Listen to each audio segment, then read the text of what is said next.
మీరు దర్శకత్వం వహించినటువంటి తెలుగుదేశం పార్టీ మీద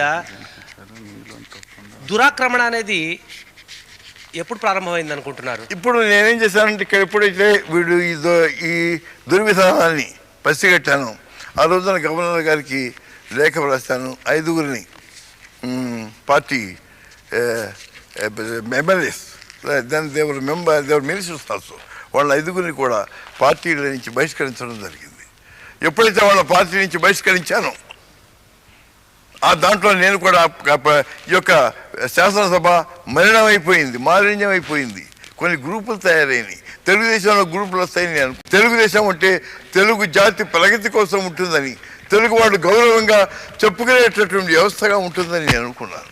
ఎప్పుడైతే ఆ తెలుగుదేశంలో తెలుగు జాతికి అగౌరవపరిచే విధానంగా ప్రజా విశ్వాసాన్ని, నమ్మకాన్ని మోసం చేసే పద్ధతిగా గ్రూపులు ఏర్పడ్డాయో ఇక శాసనసభ ఉండకూడదు, రద్దు చేయండి అని కూడా నేను గవర్నర్ గారికి చెప్పాను.